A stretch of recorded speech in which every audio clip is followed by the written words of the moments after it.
And all the 5 aspirants contesting to be the flag bearer for the NPP party in the next election, the general election 2028 never have no. The best the party na busa na omu nyina dum za kwahye krata ase. Asumdwe krata ase. Ewo Eliza Hotel. Busa hono BBC ye. Obia esensan but eduru honorable council no. Na as a chairman in person obesan. Am ono abechirim di ntia na on person obesan. Ono ankasa aba bechirim na busa at the end of this video no.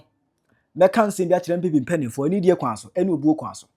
Me kan sin bi a kyerem pipi mpanimfo na word of caution nyina ebebe mo.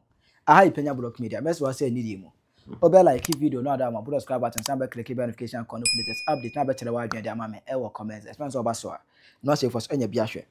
So when we say NPP mpanimfo no the 5 aspirant Edutwum Agyapong Bawumia Canada compare kwa Agyapong another one they be na mure free but enya hwe omia 5 other say omia 5 I say obia contest say anka eni die kwa na obuo kwa so senka be ya anka yen choose wo no na omedi party na nimu emfa yenko 2028 emfa nko sia kan ye ne NDC yekobo classico yemfa nko sia ni enye eniketua na nyame anum ni kure ni enipa 5 na omu contest ni nyina no obia deserve obia kune ho ama party no sika fam ahoden fam nimdie kwan so afutuo kwan so chese obia ye adwumadene ama party no menyi twen eni adoa obia de ne sika na hoden nimdie a support party na say o sefata ese odi party na no yentimi for mu nyina ankoye flag bearers e dey say yenya baako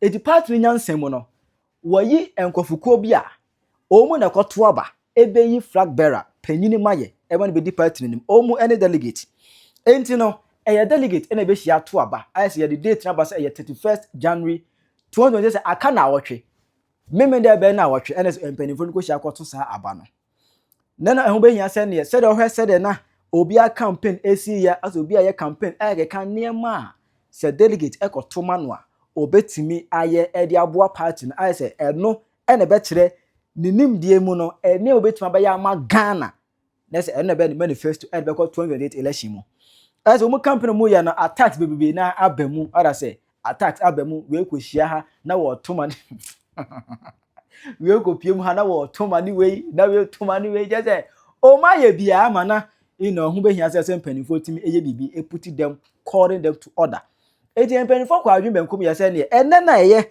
22nd January 2026 no mpanifo 5 ye no nyam 5 ye na o mu pese ye tom so ba na ye choose ba akoma be flag bearer no mpanifo ya say ne obehie o mu nyina na obia de ne nsa abehye agreement pact peace agreement pact chese asumdwe krata ase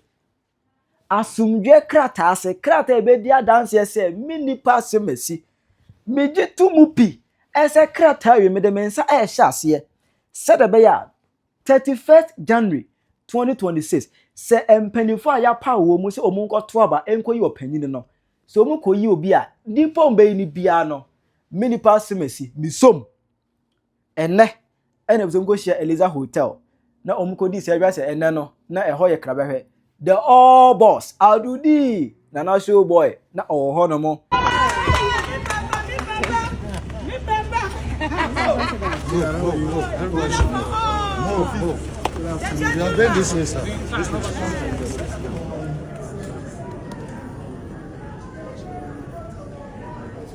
Just believe the Democratic Party is alive and well.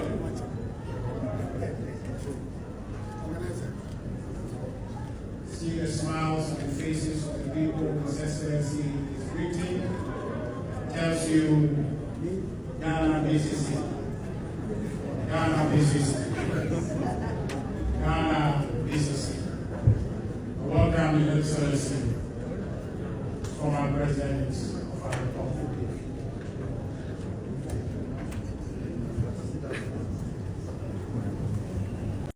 Professor Michael Kwei na oho do say empanimfo atitiri ene nintiri ebehia ye ewo Eliza Hotel no eho no mo eho no mo kra no NPP General Secretary Justin Frimpong Kodua ed amanbo we ebai now to outside our party who has any intention of discrediting or trying to mar the beauty of our democracy come January 31st, that be careful. That on that day, the IGP and his men will apprehend anybody who tries to cause chaos on January 31st. The chairman,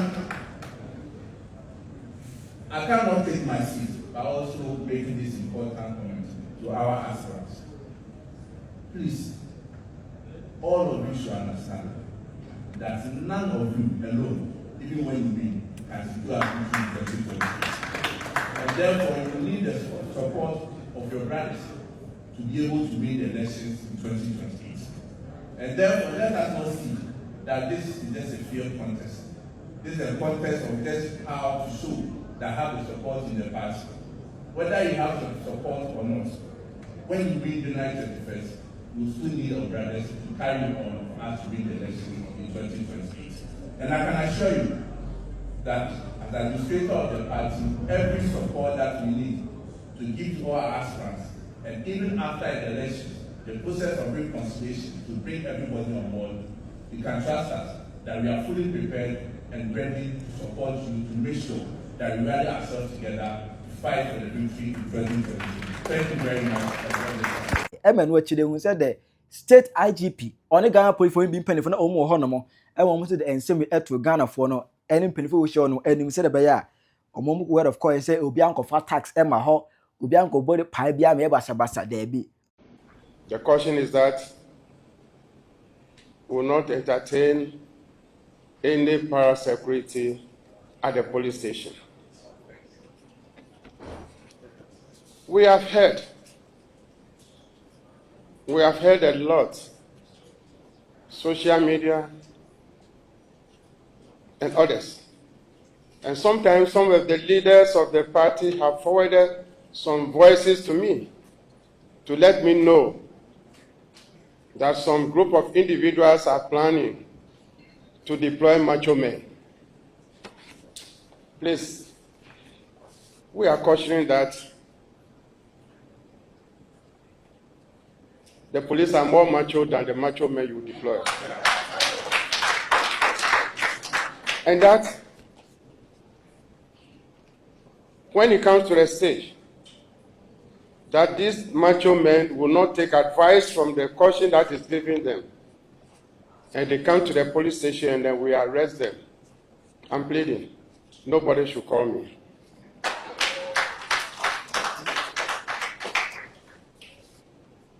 The word is that police is ready.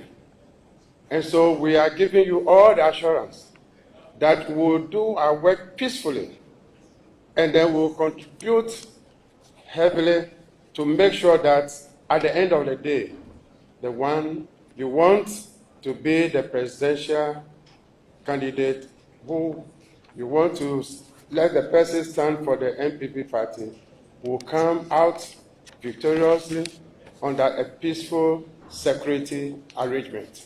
Obia me nema adie bia animfra ne adad e wo honomo. Na busia omu wi awie nyina se mo be yanse ne dwumadie no ade nti a yehia honom ne pompons wo no ebeba so. That is the peace agreement signing. But you know say omu ko wuramu no ne edin kan de ama wo mu dada. Agreement na ko signing ne edin kan de ama wo mu dada.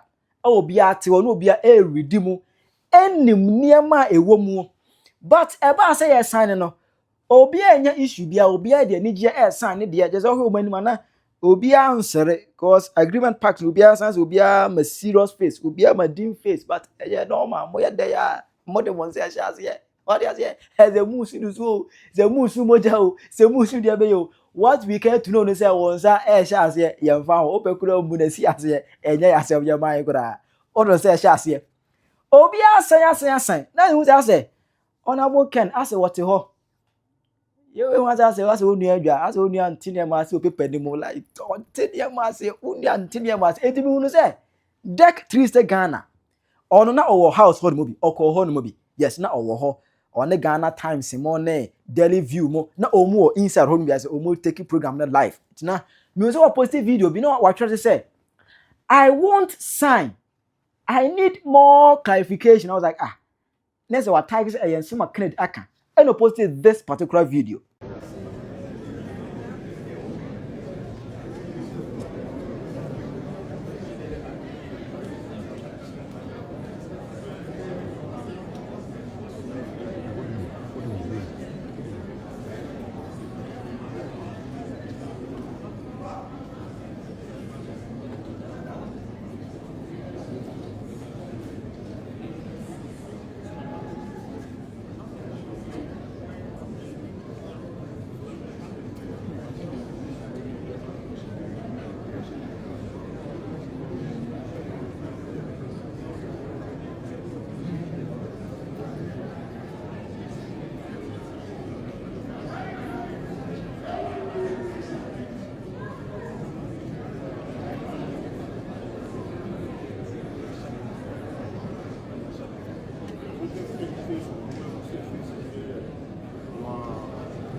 As a video, you could see, say, Ken was actually not happy from the beginning.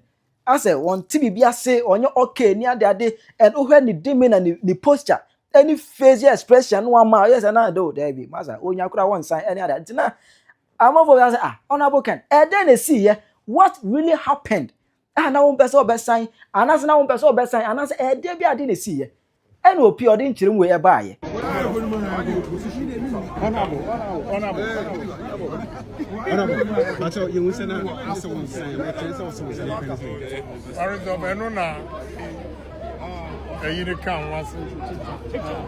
Okay. Chairman of the elections committee. I wanted to hear that. Okay. So you're seeking for clarification. Okay, thank you. But anybody just oh there be. Amfo na kyerɛ ne nto aso. Amfo na kyerɛ ne nto aso. Enipa enim na wia na ade sɛ nso kene ahwene anim na emu sɛ hwene there be. Ebi mu kyerɛ sɛ said there was he starting no even with agreement pact crowd. Said we starting no. Sa na beko se ankona fa. Sa na beko but there be more kan me ne mo nya adwene there be. Honorable Ken onye to training or a man of peace. What I say? Onye to training. Obiara ne na komeda niem. Obiara ne mentality but me ni say obey to trust him. And on this note, my idea nipa 5 nyina no my idea. But they can't say that NPP been penning for.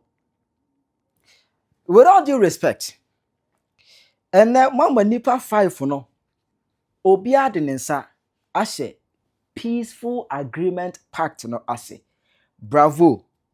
Edi dance ye say nipa 5 ni nyina no obiara gi tumu pi ese nyame adom a the 9th of 31st January 2025 ade enkoche Sunday anopa enipa bia ebobo ni dini ese ye call election no on awe ne ye no enipa 5 no obiara de akomapa eje eno nwede na nemo koye ye endi se moti asesa enne na ye ka kire mpanimfo ne se after 31st January se obi unity ewo NPP party ni mu ebe yese na me na besefata ana ya amfa amame me na ye ewase ye toma me ana ya anto amame a se ni ba kromo mpam no munyini free party ni mu ejese he is not ready to reason with the entire party or no or on his selfish interest ejese ni ba kro no ontime non party no.